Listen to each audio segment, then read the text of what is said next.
thank you for your interest in being a Meals on Wheels volunteer. My name is Leanne, and I'm going to spend the next few minutes sharing with you the history of Meals on Wheels as well as how the program works. Liberty Meals on Wheels began in 1973 at the Second Baptist Church here in Liberty. It was the first of its kind, not only in the Kansas City area, but also in the country. Women at the church worked together to prepare the food, all homemade. The Second Baptist Church continued the program until 1986, when the task of preparing the meals every day became too large for the volunteers. They contracted with Liberty Hospital to prepare the meals, and that partnership continues today. Now let's talk about how the program works. Each weekday, the Liberty Access bus picks up prepared meals from Liberty Hospital. The bus transports the meals to the parking lot at the Clay County Election Board office.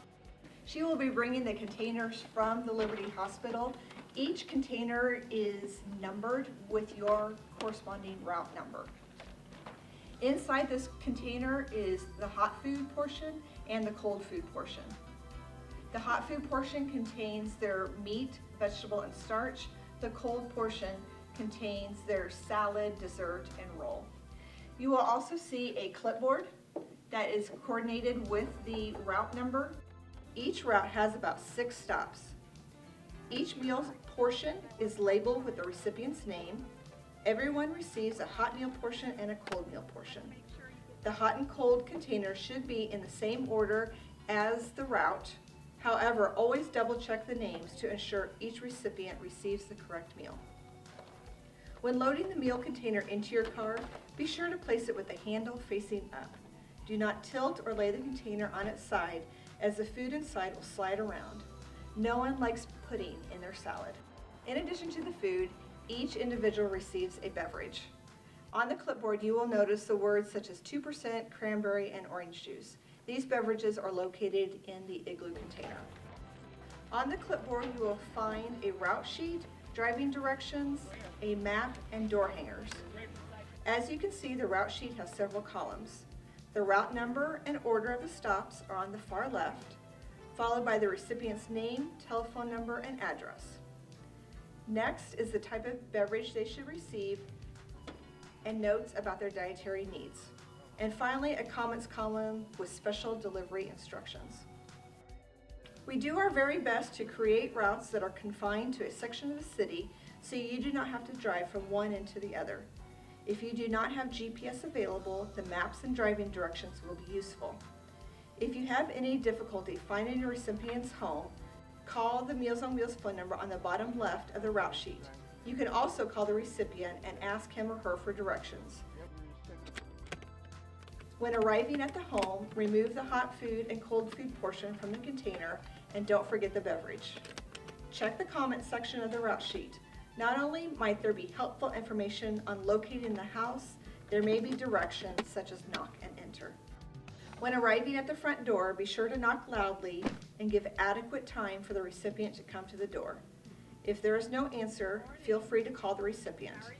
There is a possibility they are asleep or did not hear you knock at the door. If there is still no answer, leave a green door hanger located on the clipboard and call the Meals on Wheels office. You may have to leave a voicemail, but staff will contact the emergency contact person as soon as possible.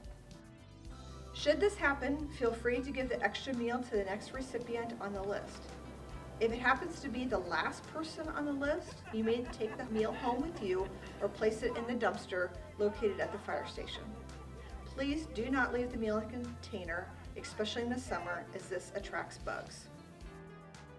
Once you have completed your route, return the meal container, the beverage container, and the clipboard to the parking lot of the Clay County Election Board office.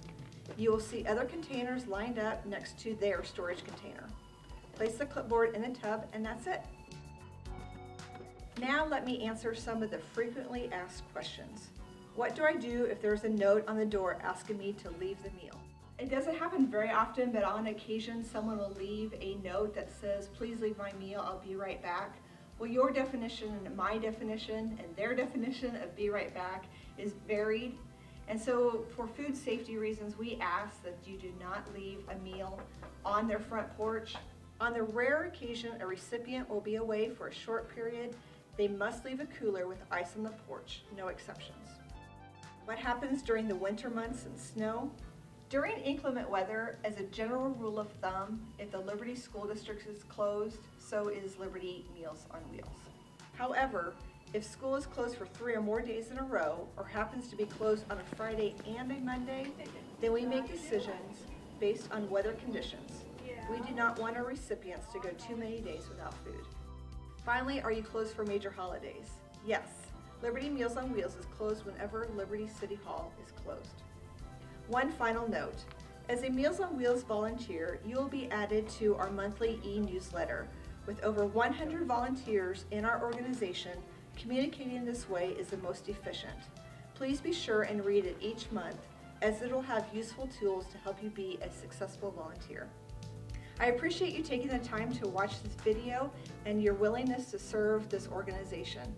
I hope you enjoy your time as our volunteer.